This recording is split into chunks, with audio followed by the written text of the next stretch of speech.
This passport is cancelled. That's my old passport. That one's my new passport. Old, new. I have been to China 3 times already, and this May, between May 8th and May 24th, I'm going to China again. Y2J does Asia again. We're really doing Asia. We're not just doing New Zealand again. It's China. My first trip to China was 2012. The next trip to the People's Republic of China was in 2014, and then in 2016. And then it kind of sucks, you have all these like wasted pages because these bloody passports only last 5 years. Thank you very much, New Zealand government. Fucking cheap asses. Wanting to get that revenue, you know, make people renew the passport after 5 years. Fuck you, New Zealand government. Although thankfully now, they reversed it. They reversed it. They put it back to 10 years, although they did go ahead and jack up the frickin' price. This one goes from February 2017 to February 2027. This is the new one. Alright, enough about the passports. So, going to China again in 2018. So it's been 2012, 2014, 2016, 2018. So they're kind of 2-year intervals. I'd like to make it every year, but you know, we just can't quite afford it every year. Plus we've had other activities and holidays and trips and things that we've been doing. I'm at the point now, we've already done like all the big things, all the main things in China. You know, we've already been to Xi'an, seen the Terracotta Warriors, been to Beijing, seen the Great Wall of China, done a little bit of trip through Shenzhen, you know, that's north of Hong Kong. I spent a day in Hong Kong Disneyland.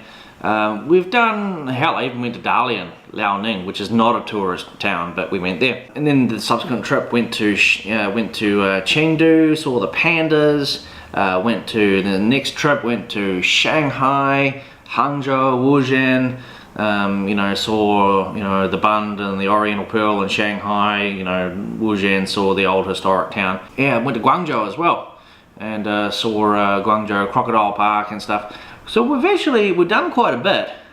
The thing is, we've done all the big ones, but this trip we are finally going to one of the disputed regions. China has 4 main disputed regions. I'll explain what I mean by disputed regions. There are areas in China which, given the opportunity, would prefer to be separate from mainland China. Taiwan, Hong Kong, Tibet, and Xinjiang. You know, Hong Kong for a while was a British colony, and the Hong Kong people, they do tend to kind of have this mindset of, you know, we are separate from mainland China, but in reality, within probably 20-30 years, Hong Kong is just going to be completely absorbed back into mainland China, and there won't be a Hong Kong dollar anymore, there won't be a Hong Kong government anymore. It's slowly becoming part of China once again.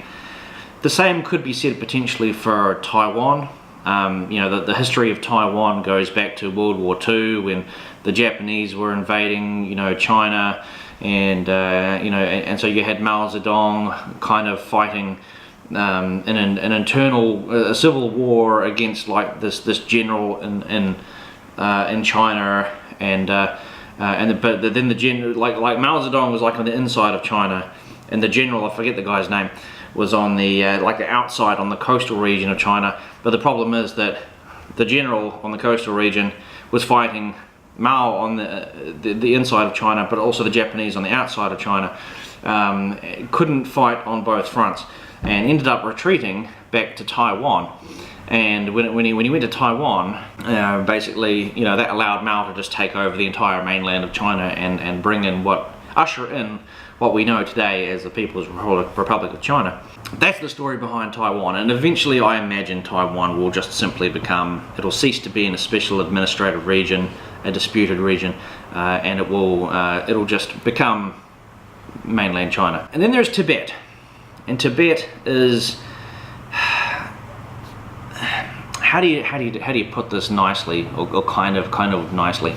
There are certain things in life that are necessary evils. From a certain point of view, and this is what I do tend to believe, it is a necessary evil to force people into education. I'll explain the whole flow-on effect, and I'll use an example. There is a movie called Rabbit Proof Fence. It came out in the 1990s, I think it was, and it was about the stolen generation of children in Australia, and they were people that came from Aboriginal families.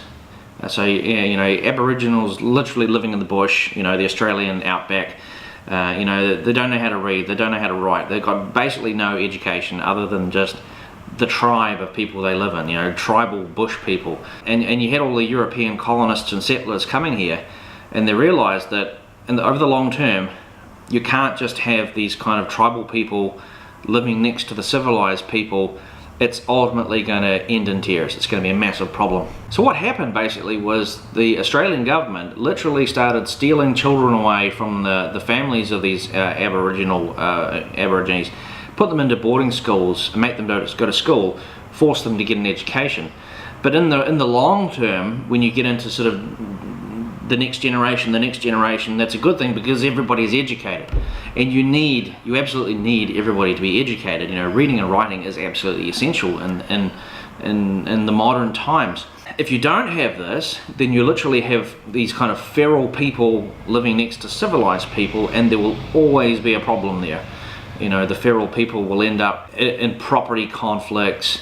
They'll be uneducated. You know, they'll end up living in poverty. Poverty leads to crime.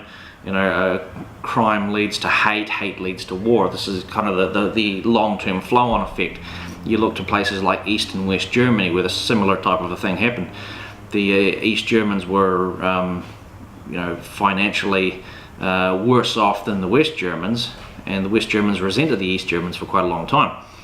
The same could potentially be said if North and South Korea united today, which I don't think is going to happen anytime soon. So Tibet got taken over by China, basically, and Tibet is more of the same. It's a bunch of tribal people that live in the hills, don't have a lot of education, reading, writing, and they tend to live this kind of spiritual, superstitious, hocus-pocus lifestyle. Now, this is not to denounce Buddhism or anything like that, you know, the kind of stuff these people are into. That's not to say that's bad, but when you live in the same region as educated people, you really have to match their level of education. So that is why China has taken over Tibet. Plus, it's also a strategic advantage to have this kind of great big empty area, because there's not a lot of strategic assets of military value there. So if, you know, India or Pakistan or any of these countries on the other side decided that we want to invade China one day, they've got to go through this great big expanse that is Tibet. A similar thing along the north, along Inner Mongolia, which then leads us to Xinjiang, the fourth disputed region of China. Xinjiang is where I'm going for this trip. Xinjiang is basically an Arab country inside of China, because it's located next to like Tajikistan and Pakistan and Kazakhstan.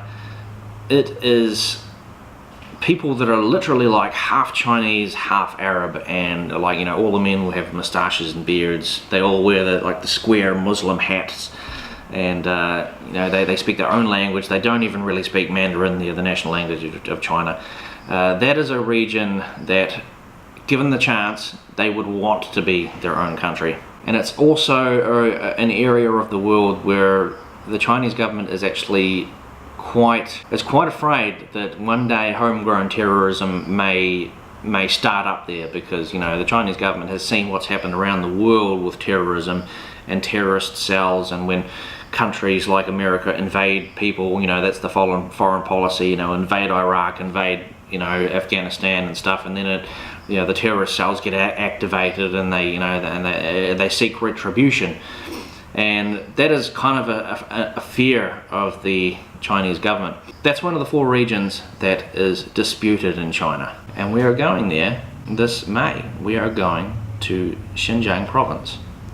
Coco, come and be in the video for a moment.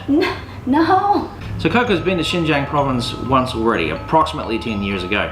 What can you tell the viewers about Xinjiang province, which we're going to go and see? Xinjiang is dry and hot, but the people is different from us. We are Han, and they are just different, speak different language with mainland China. What's the food like? The food? You can find most of the mainland China food there except pork.